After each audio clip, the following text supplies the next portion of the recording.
Hold on, man. I gotta pull over for this. I gotta pull over. Drake, bro, look, I gotta turn the car off for this. And I take the seatbelt off. No. Bro, you're making light-skinned bros. You making light-skinned brothers look bad. You just we're constantly taking a L. Look, I'm Hispanic, right? I'm Hispanic, I'm saying, but I'm a light-skinned Hispanic. I'm a light-skinned bro. So I fall in with the light-skinned crowd. I didn't get my father's dark skin. I got the light skin. And Drake, you light skin, man. You're making us look really bad. We just took the biggest L right now. It's ridiculous. Like, this L is crazy. You sued. Yo, 50 and Ja Rule. Nobody sued. Somebody took a big L. They took a big L. I still respect Ja because he put out a lot of hits, but he didn't sue. Biggie and Pac, Jay-Z and Nas, LL Cool J and Cannabis, one of my favorite rappers, Cannabis. Bro, why are you suing? Why did you get lawyers involved? Let me fix this camera. Let me fix the little horizon thing on my iPhone here, the little horizon line. Why are you suing? Why? That is rap.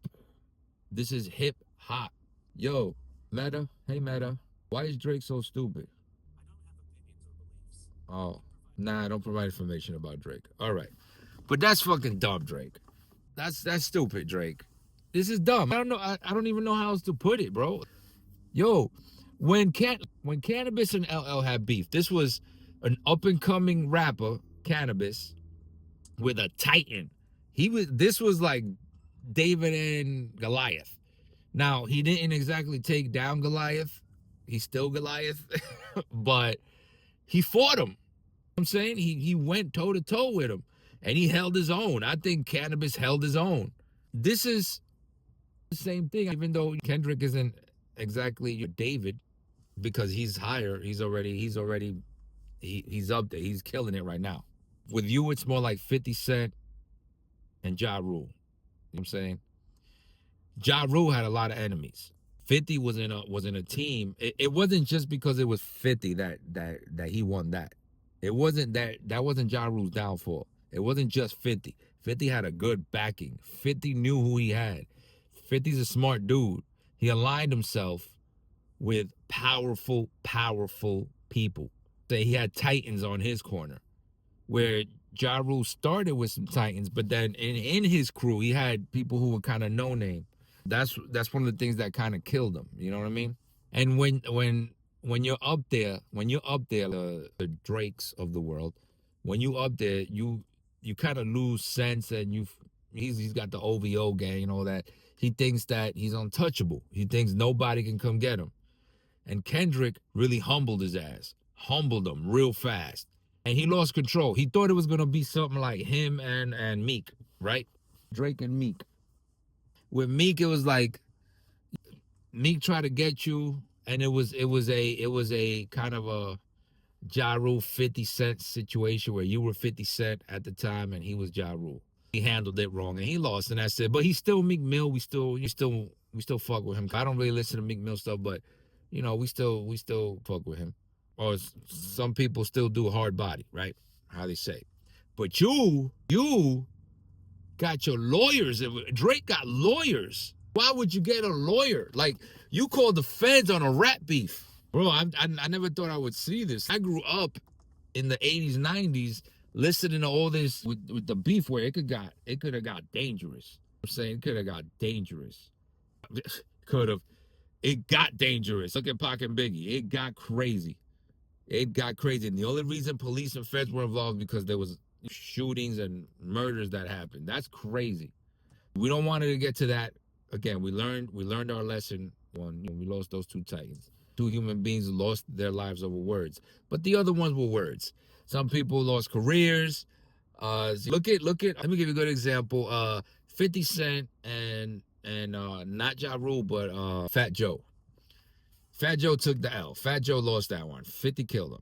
But Fat Joe still, was like, you know what? All right, it's over, whatever. Because they're grown men. It was like, and he moved on and he continued to do Fat Joe stuff and make money and still be relevant. And 50 also. Whereas I believe this move really killed you. we're not 2025 is gonna be crazy because I predict that we're not gonna be unless he does. I don't know what he could do. You can't even make a record at this point. You can't even like if you make a record, right? Trying to come off hard and say some crazy bars, whatever. We gonna be like, nah, cause you got your lawyers. That's not what you about. Like this, if you would have just stayed quiet, right? Or even if you would have just like, yo, let me fuck with this dude. Say, hey man, yo, you got me, son. That was crazy what you did. Now let's do a record together. You know what I'm saying? That would have been crazy. Or if you would have got with him and been like, yo, let's do a record where I'm gonna throw shots at you, you throw shots at me, but we on the same record. Now people be like, oh shit, that's crazy. Now they see lyrical skills, but y'all together, you're bringing everybody together. Light skin, dark skin aren't gonna be fighting that much anymore. Now we gotta go to war. Now I gotta hear shit from my boys again.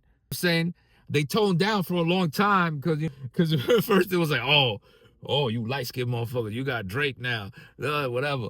You saying now I gotta hear more shit. You saying, but you handled it wrong. You handled it wrong. Who on your corner said this? Were you listening to academics or some shit? That little man, that dude, that's a little dude. Like he's not. Why would you like? Who you listening to? Who you listening to? I don't understand. Yo, son. You understand that in a rap beef you called your lawyers, son? You called your. Look at my finger. Look at the finger. You called your lawyers and told them, yo, look. That's crazy. Look what he's doing. And then I find out through another video that Drake's dad had, I think, posted something on, I don't know if it was on X or Instagram or something to Joe Budden, because Joe Budden has spoke on. Of course, he's going to speak on it because that's his job. He's got a podcast where and he's hip hop too. He's a rapper, so he's got every right. Everybody's got a right to speak on it, but especially the rappers. And Joe Budden, he don't hold his tongue back. Joe Budden's never been wanted to not say whatever the fuck he wants, regardless if you like it or not. Joe Budden says something that his dad gonna tell Joe, hey, back off, this ain't your problem. You know what that tells me? If your pops, right? Your pops, you're a grown ass man. Like in my 40s, I could not see my moms or pops do it. Nah, stop, mom. That's my beef. You know what I'm saying? If your pops had to get in there and say something, that's because at some point you cried to dad. You went full-blown Ken or Karen, whatever they want to call it, and went crying to your dad. That's what you did. And your dad felt like, as a father, as any father would, he felt like, damn, my son is feeling bad. My son is upset. Let me try to, as any father would, I'm not blaming your dad for anything. He didn't do nothing wrong. He's doing what a father would do. If somebody fuck with my son, I want to break their face. I tell my son, hey, make sure you break their face. But if every parent wants to be like, nah, I don't fuck with my kid. That's what your dad did, Drake. Damn. Why, Drake? What happened? Why would you call your lawyers like Kendrick? And then, and here's the thing, you claim, like we all know, I don't really listen to Drake like that. When he first came out, I did, because I'm part of the light skin mafia, but I listened to Drake because he was, when he first came out, when I remember I was in Kuwait, I think. I was in Kuwait, I was deployed. That was one of my last deployments in uniform. And I remember we were listening to it, was like, oh shit, everybody, like all of us, oh shit. Every day was Drake, and what was that crew? It was him, Nicki Minaj, Wayne, whatever the fuck. When Wayne boosted him up. We was listening to Drake. Crazy. First album, like, oh shit. Then I kind of stopped listening because I started growing up. And I was like, all right, he's famous. There was some songs, 0 to 100, I liked the beat and all that. Had beef with Meek Mill. Drake bodied him. Then, Drake's one of the biggest. But then I think you got too big for yourself, man. I started hearing songs where they were talking really gangster, you know what I mean? He was trying to be what you weren't or what you aren't. Then, of course, you surround yourself with, because the people are going to surround, when you're that big, people are just going to come to you. They're going to surround themselves with you. They're going to come to you, you know what I mean? But you try to be gangster. People accepted that. They was like, all right, we going to accept it. All right, cool. He's just a rapper. Rappers do that. I think 50, 60, 70% of the rappers aren't real gangster. They just give off that persona because that's what sells, right? And that's what the record company wants. They want to sell that gangster persona. They allowed you to do that. They allowed you. Then here comes Kendrick, who you try to talk shit about because you saw that he was nice. Like, oh, this guy's nice. Let me go ahead and nip that in the bud real quick. So you do little posts and shit. And I think that's corny posting, but like when artists do, if you're a rapper, do your craft and do it as that. You don't see Eminem doing that. I'm saying 50 does it. He's a troll. He loves doing it. That's just 50. 50 does that. But when you do it, it's corny. It was corny because you kind of represent, even though you're older, maybe you're a little bit more my age, maybe, but it's corny when you do it. I don't know why. It's just cringe. But Kendrick, he came out, right? And Kendrick, one thing about Kendrick, he never said he was gangster. He grew up with gangsters. He's doing what he did. He's doing what he does. He didn't have to be a gangster. So he didn't have to do the gangster. Now, it's not his fault that he's surrounded by gangsters because that's where he grew up. He grew up in Compton. So he may not have killed, shot motherfuckers or whatever, but he grew up around that. I grew up around drug dealers and gangsters and shit like that. And I grew up, I was never a gangster. I was never a drug dealer, but I grew up around it. I'm saying it was right next to me. It was there. It was in my school, all that shit. It's the same with him. He grew up around that shit. He knows. He could rap about it because he grew up around it. I'm saying he may not have the direct connection to the plug, but he knows dudes that were, and they were talking around him, and there was, you know what I'm saying? He grew up around that. He never claimed to be a gangster. He's just a really good rapper at, he's just really good at putting his life into lyrics and not falling off of that, off of his realism, his life, his realness of his reality. He doesn't stray, he has not yet strayed from his reality. Whatever he's rapping about, that's what he's doing. Do I like all his songs? No, but I respect him a lot. And I do like a lot of his songs. You're not gonna like every single artist's song, but his bars are crazy because he's putting it out right. And right now, he's way up there.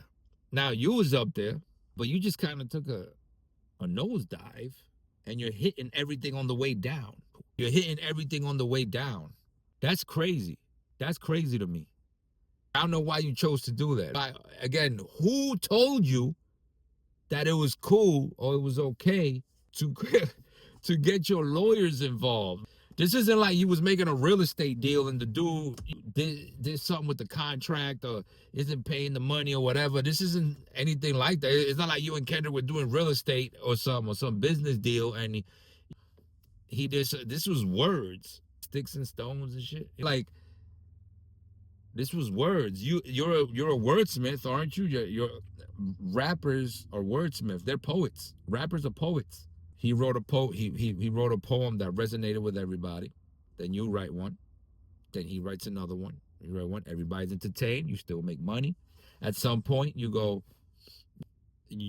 at some point, then you make a bar or a song where it's like you're kind of giving him praise. That's how you start entering the peace phase where you and him get peaceful, and then y'all do a song together, and then it blows up like crazy because there's a crazy ass song, and you both make money, and you both on top. There's a lot of room on the top.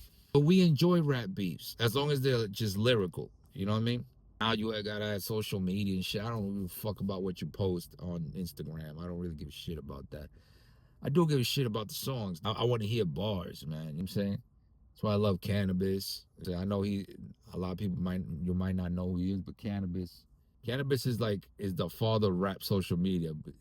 Do your research. I'll do another video to explain how he is, but it's crazy, man. Crazy. I don't know why you chose that. Anyway, that's all I got, man. It's a long ass rant. Let me get all this stuff to my wife so we can finish this, because I got a bunch of people coming over for Thanksgiving. Happy Thanksgiving, everyone. Don't forget to like, subscribe, follow me on social media, and I'll see you guys on the next smoke.